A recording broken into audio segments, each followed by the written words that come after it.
Leonie, and this is Michelle, and this is Speaking of Art. Today we're going to talk about a bit of a hot topic in the art community, and that's learning art through copying people's styles. So let's get started.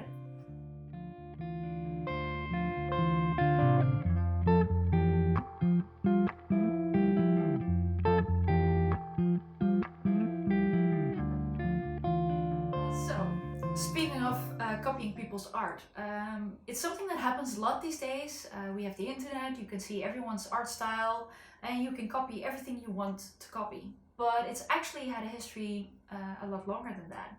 Back in the olden days, when we were still making the oil paintings and ceiling paintings and stuff like that, young people who wanted to become artists, they would go and learn from an established artist like Leonardo da Vinci or Rembrandt or someone like that. So what they would do is they would become part of his office and they would learn to paint his style, and they would learn to paint this so well that even art connoisseurs these days can't always tell the difference between paintings that were made by the actual artist or paintings that were made by his students. So that's pretty interesting. And nowadays, of course, we're all doing it a lot as well. Yeah. So we started talking about this a little bit in the last episode. But speaking of copying people's art, how do you feel about that? Yeah, so super interesting. I feel that it's necessary to look at what other people are doing and how they are doing it and try that out for yourself, just to explore. You need to find your own style. Your own style is developing.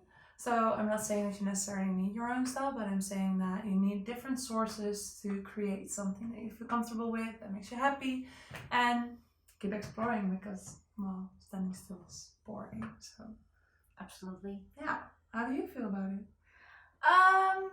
I feel copying art is actually a really good thing, especially when you're just starting out. When I was very young, when I was like, I don't know, 12 or something like that, I was a really big fan of this comic book called ElfQuest. I even have a couple of copies here in my studio. And so I was a huge fan of this, and I would copy scenes from the comic books almost exactly. I wouldn't trace them. It just never occurred to me to do that. I didn't know that that was a thing you could do. But I would draw these scenes, and I even remember doing a project for school that the teacher liked so much that she kept it in her office like forever. That's super nice. So that was really cool. And besides that, I would copy cartoon characters like the Powerpuff Girls or Dexter from Dexter's Laboratory, stuff like that, just to practice. And I really enjoyed it, and I think it's a necessary step when you're starting out. Especially when we're talking about that young, right? Because how old were you when you were doing I think these? probably 12, 13, something like that. Yeah, exactly. Yeah, same here. When I was really young, I would look at movies I like, or so for example, I love Disney, and I was always trying to draw the characters like Lion King, but it was actually quite difficult. It became easier over time, but I had to practice that a little bit. And there was this huge hype about, I don't know if you guys know it, but about Diddle, which is this. I didn't know it.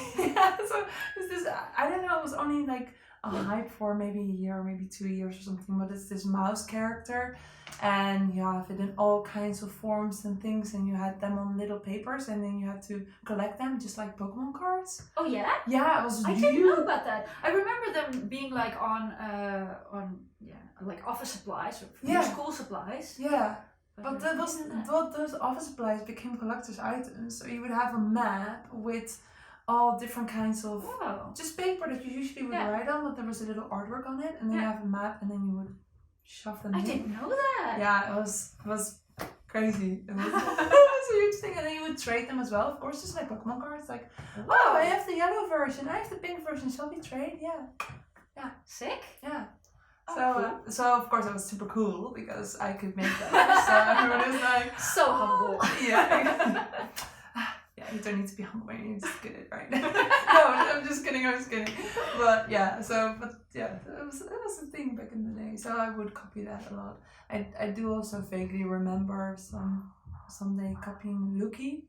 I think that's that's very Yeah, Dutch. Loki. Yeah, I think that's Dutch. Yeah, it's a lion, but then we had to as an assignment in primary school. We had to redraw a sticker, so it was just this big, and you would have to draw a bigger like this big. So Oh, yeah. of course you were gonna trace it and then like make a grid out of it and make it as accurate as possible. And then people didn't believe that I drew it in the beginning, and I was like, no, I really look here's the original. They're like, oh, okay. I believe you. But That's awesome. yeah, it's pretty cool, but it's also a bit scary because if suddenly people start to question if you really made that, it's that's kind of mean. yeah, To a little kid. Yeah, exactly. Like, why would I not make this? But yeah, then you go in a whole different kind of vlog thing, podcast, where it's like, oh, parents making the homework of their children, is that okay or not? No, so yeah. Not sure if that's really our category. No, absolutely not. Let's not go into there. Although education is a very interesting topic, as are a lot of other things. Like I'm just t-shirt like spaces. But let's focus. Yeah. We promised we were gonna focus. We will focus. Yeah, very well. Yeah, I don't know if I should say this on camera, but we prepared this episode pretty well, and we just made. And now the first question. You're like, what do you think about that? I'm like, I don't know. that's not on the list. Where are we going? Leo, you're already talking about your childhood. I think that's like all the way down on the list. Oh shit.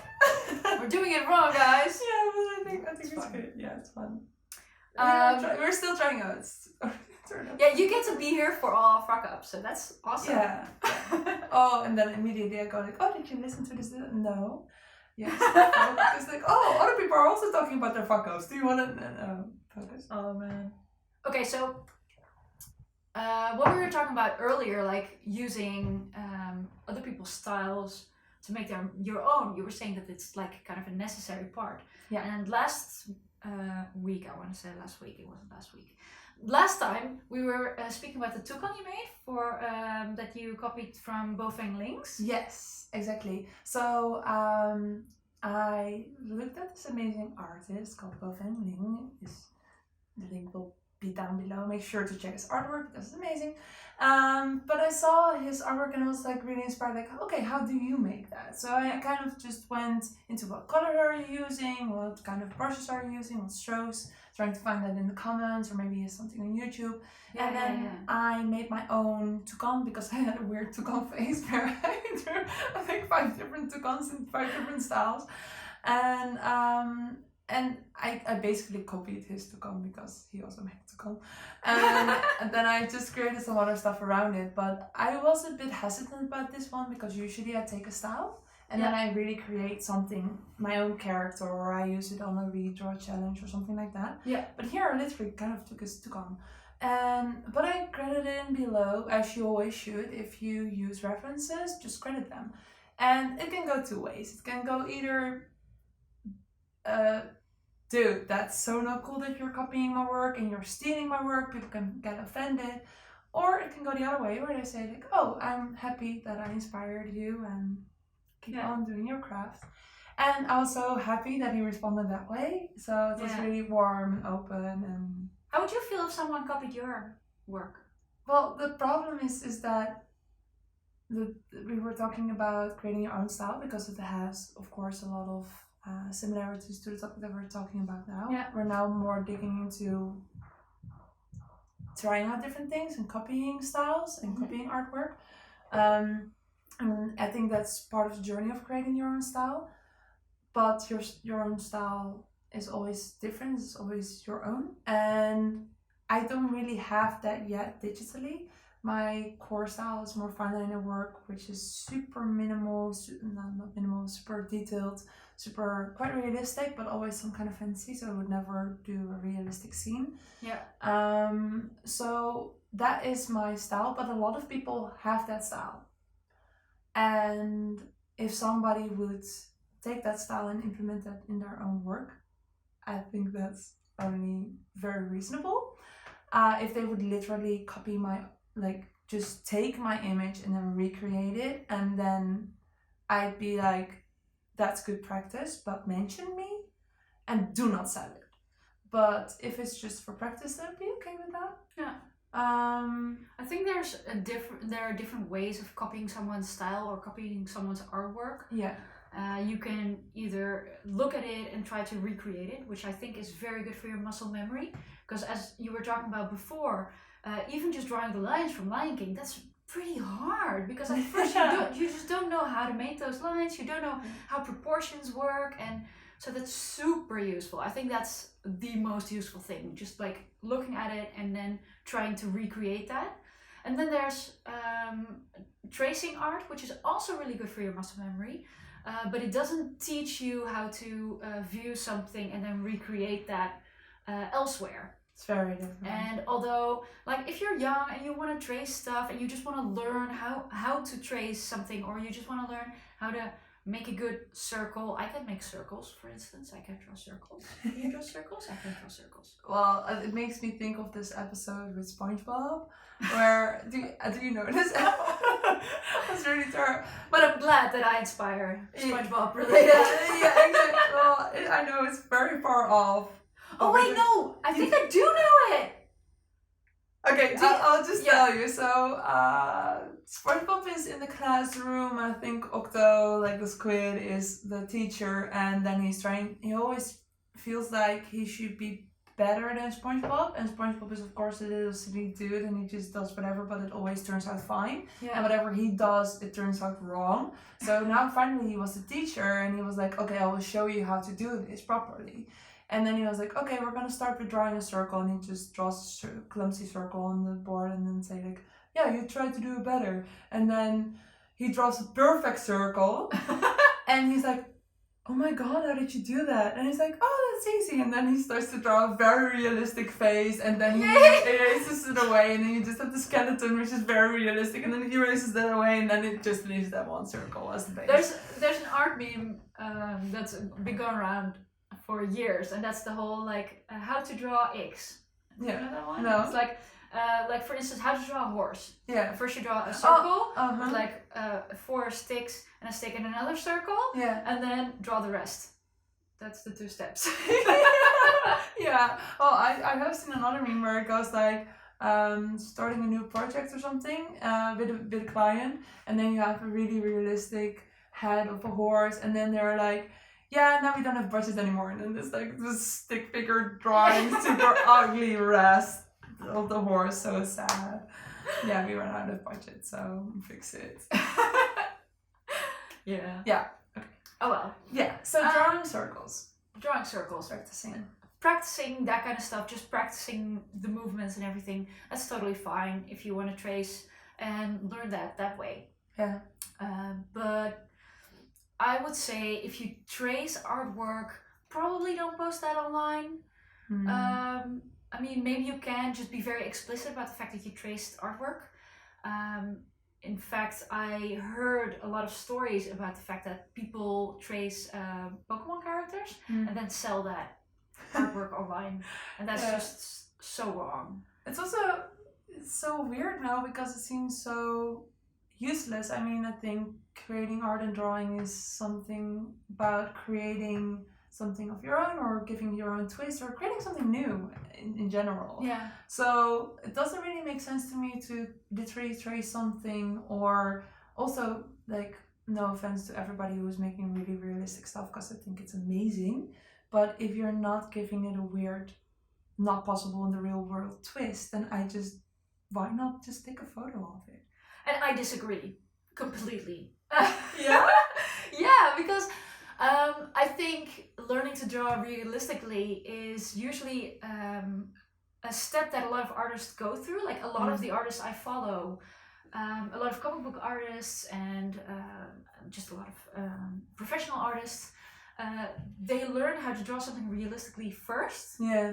And then because they know the rules, sort of how stuff works, definitely, then they can take the next step for them, and that is creating their own interpretation of reality through their style. And you can usually tell this when you have comic books or cartoons or stuff like that, and you're like, wow, they're so good. How did they know how to do that? It's because they actually understand how anatomy works, how space works, how perspective works. Sure. That's a total different thing. I mean, then we're talking about more practicing work. So sketch a lot, look at autonomy, look at things from different angles, for sure. Yeah. But if you're like spending so much time on creating a masterpiece that you need to actually literally make something very realistic, like a painting, like a landscape painting, unless you're Bob Ross, because he's like, if you're doing that like that, then you're just awesome and you're not spending 500 hours on it, but you're doing it in 2 hours and you have a great result. But I think my point of frustration just comes from like,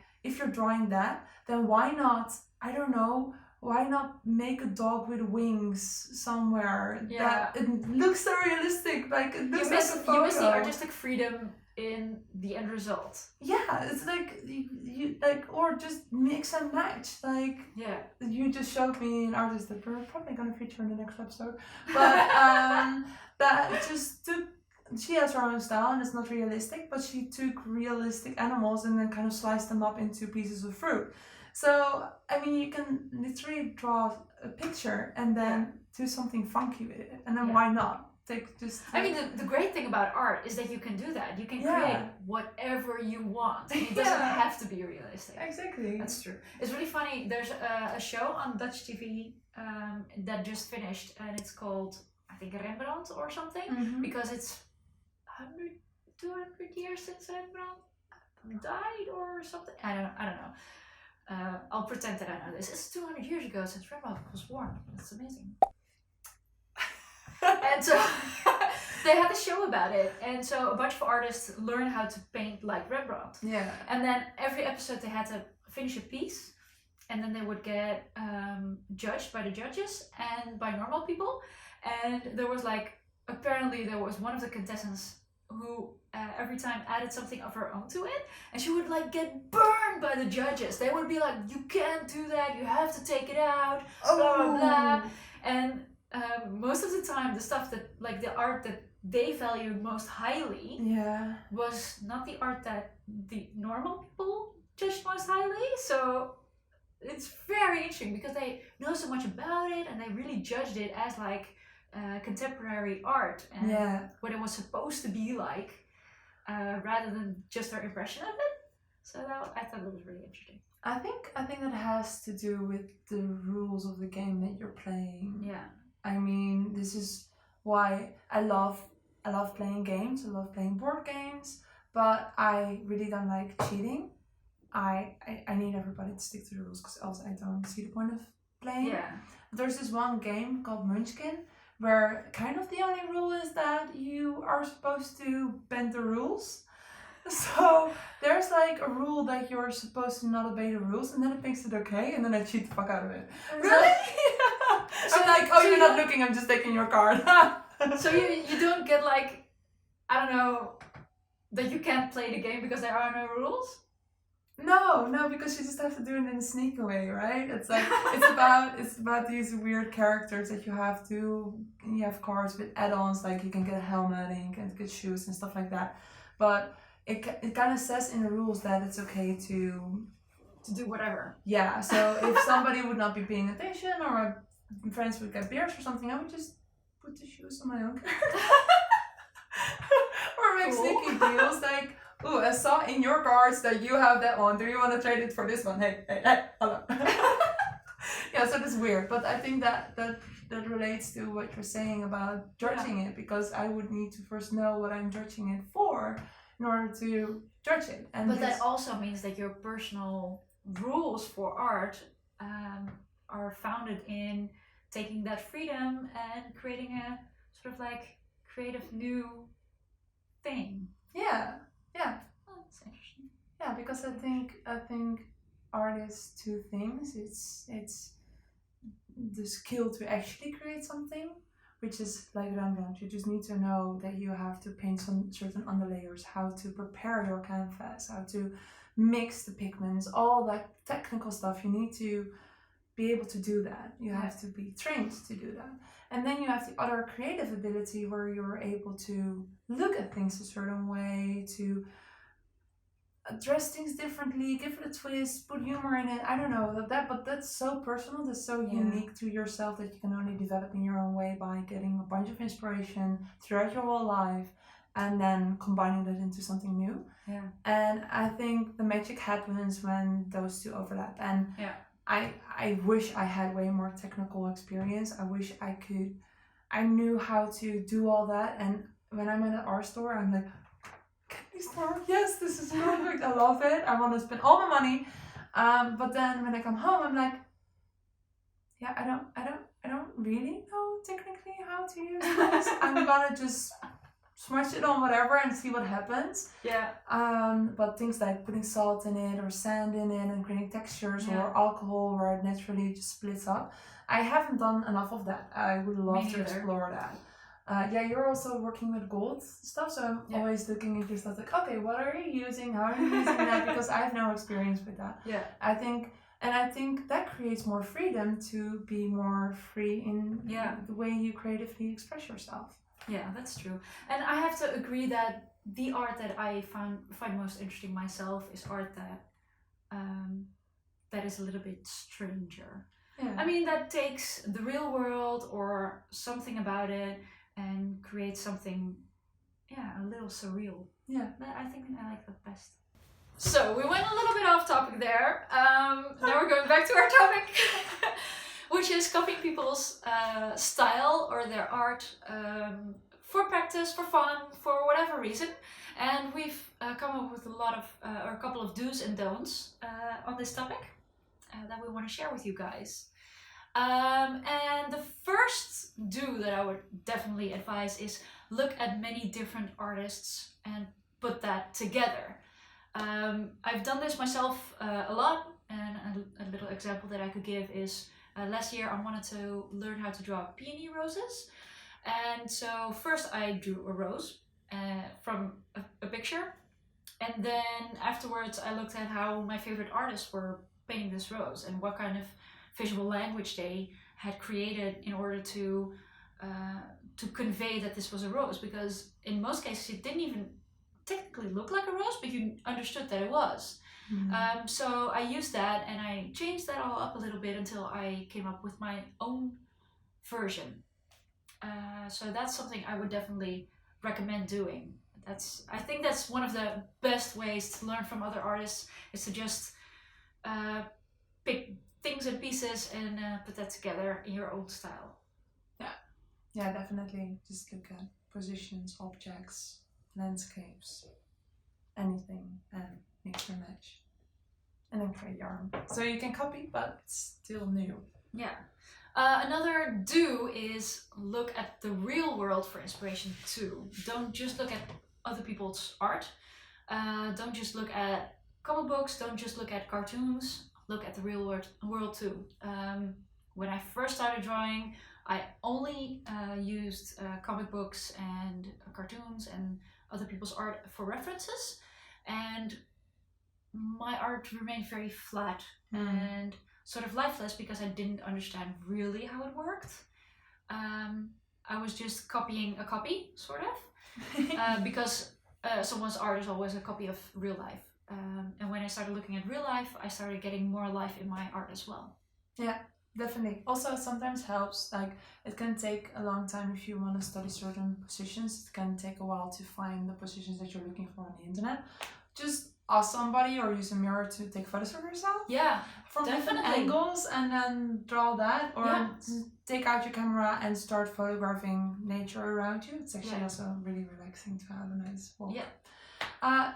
Look at things and try to understand how they work, and be amazed how sometimes, where's this light source coming from? I didn't expect that. For example, if you do this, that there's a reflection of light on this side of my face, even though the light's coming from there's a reflection. So how does that work? Understand these things that will make you better in art in general. Absolutely. So do also, what I was saying before already, is pick specific pieces that you want to copy or that you want to learn. Pick the way maybe your favorite artist draws mouths or hair or something like that, and add that to your toolbox of skills that you've already learned and add that to your own style.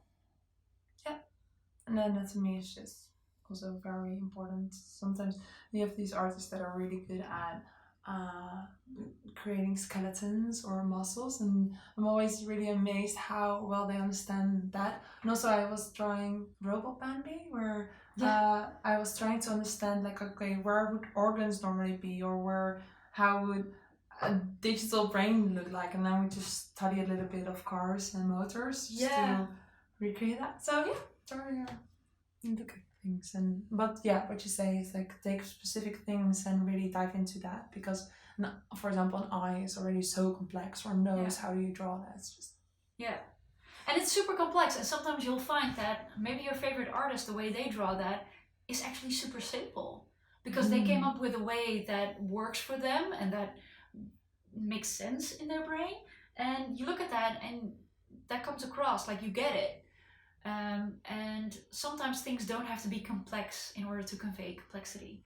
So studying art from your favorite artists or cartoons or whatever, and look at those specific little things and try to find out what you like about it. Yeah, that is a good thing to do. Don't ever sell your art that you traced or copied from someone else online or anywhere else. The artwork that people make is their own creative work and their own intellectual property. It could be intellectual property of a company like Disney or of a single person, and they worked really hard and really long. And if you're an artist yourself, you know how hard it is to make stuff. So respect that and sell your own original stuff and not copies of things. It's not very respectful if you do. I think this is why it's also such a popular thing to do the redraw challenge, because it eliminates a lot of thought that goes into what character am I drawing, what story am I trying to tell. And if you're doing a redraw challenge because you have just 1.5 hours or something to spend time on drawing and just want to get into doing something and kind of a little bit shut your brain off. But that normally that takes a lot of time to think about what you're gonna draw, and that's here you say, hey, just take this challenge and redraw it, and then you have A-OK to do that, and you have to add your own style. You're not just plain copying. But remember that it's so appealing to do this because you don't have to put all the work that you usually have to do up front into it. So this was also why it makes it so not okay to copy something and then sell it, especially. Yeah. And on top of that, I would like to add a huge don't sell copyrighted artwork. You mentioned quickly Disney. Also, originally, always if you create something, you automatically have the copyright to it. You can also legally go to instances that put that in documentation, and officially it can be quite hard to go after your own artwork that is copyrighted to, I don't know, get a legal fee that is imposed on somebody else. But so difficult topic, but just don't do it, especially with big brands. Like, it's easy to go and make something from Disney or Star Wars. If you mention these names, immediately everybody goes bonkers and they're like, I love Star Wars. Yeah. So of course it's appealing to make that because you're a fan probably yourself as well. You just want to pay a tribute, and people will find it and you will more likely sell stuff. Yeah. It's not okay. It's a really difficult topic because I know a lot of really well-earning artists as well that sell a lot of copyrighted artwork. Star Wars, you mentioned that. Yeah. And a lot of people who sell Star Wars artwork, especially at conferences, at Comic-Con, stuff like that. It's a big seller. Yeah. But yeah, it's a difficult topic. It's a really difficult one, and I should probably not add this to that, but like probably if you do it, then you're gonna get away with it. Yeah. So that's the tricky thing, but just out of respect to other artists, I would just not do it and not get that lazy to do that. If you love making something for Star Wars, then just do that because you love making it, and don't try to get profit out of it. Yeah. And the thing was, is like I made a a really nice Game of Thrones series, and Yeah. I honestly would like to sell that because it is really unique. It is It not. is. I didn't copy anything. I took my own interpretation. I took real life references, but it does feature tiny logo of the house that I drew and the slogan. Yeah. And I can imagine that being copyrighted. I tried to reach out to Game of Thrones. I unfortunately didn't get a reply. And I know somebody working at Comic Con, so I was thinking about maybe going there and selling my own work. And then she asked for me if, like, the superiors there, if it was okay if I would sell the Game of Thrones artwork. Yeah. Because of the copyright, and then they said, unfortunately, we would also advise you not to do it. So I know it goes around a lot at Comic Con, but I would just advise you to stay away from it. Yeah. All right. Last two. Do absolutely credit your sources. If you use, if you trace something, if you copy something, or if you're inspired explicitly by one artist, just credit them. It's super easy.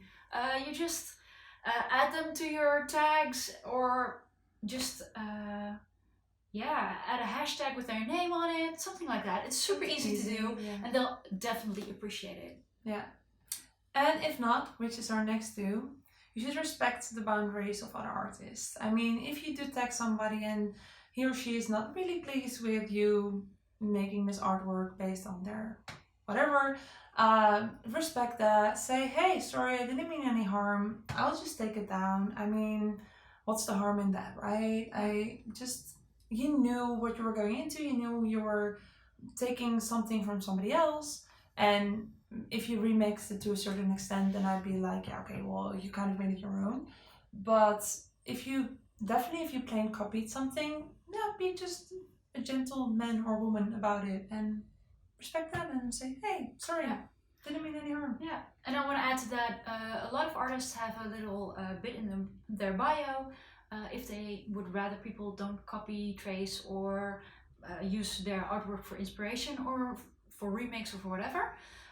So if you want to make sure, just check their bio if something is there. And most of the time, if there isn't anything specifically stated, they'll be fine with you using their art for inspiration, and they'll probably even be very happy that you did.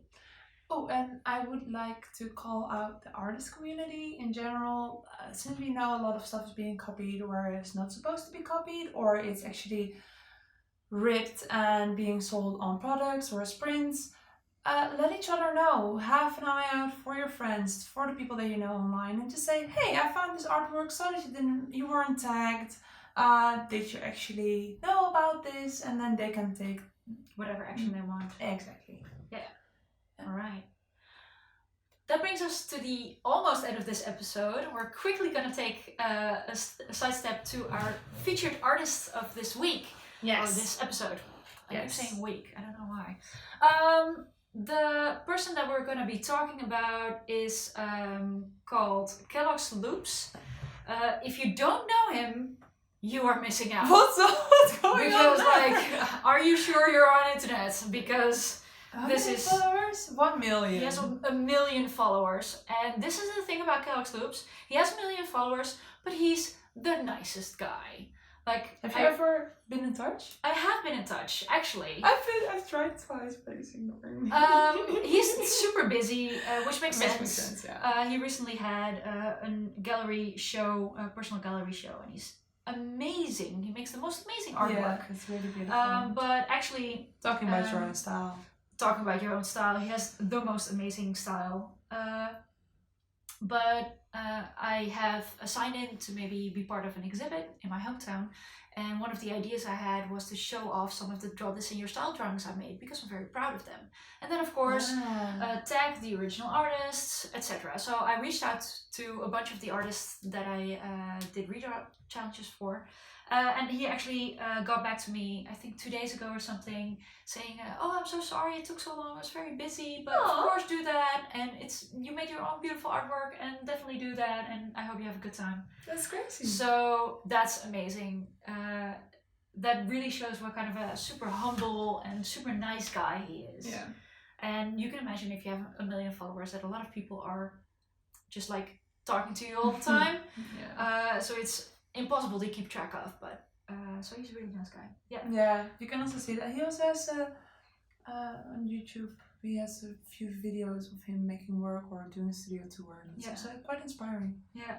He uses characters always in a very surreal, floating setting. They're always floating, men and women, and I really love the way he uses colors. Very subdued, very sort of deep and dark. Yeah, but then always high contrast. For example, here with the white, it just pops out. And he's also a big fan of using gold ink. Yeah. I actually think he uses gold leaf for this. But also gold ink. And I'm a fan of anything shiny, so there you go. And also, it's pretty nice how I don't think we can show that here on the iPad, but he always adds little details. So for example, here the cloth is just not just cloth, it has a pattern in it. He has some tattoos actually, and he always goes over with this fine conch pen. Yeah. Dip pen, with this fine dip pen going in white, and then he adds all kinds of details. So that really adds to the depth of the artwork. I mean, we're featuring him now because on the one hand we were like a little bit doubting about it because he's already so famous, but we love his work. And we both did a redraw challenge, which really fits this episode. Yeah. Of this artwork. And well, I don't have mine here because A, it's digital, and it's okay, B, we can zoom it in. We will zoom it in, but zoom it in. I cannot show anything physical, but fortunately we can with your work. This is Leonie's. If you like watching people draw or paint, I actually have a YouTube video where I draw and paint this particular one. We can link that below as well. Oh yeah. So yeah, I think this brings us to the end of this episode. Yes, absolutely. That's awesome. Oh, it's gone. I was wondering, let me put this back first.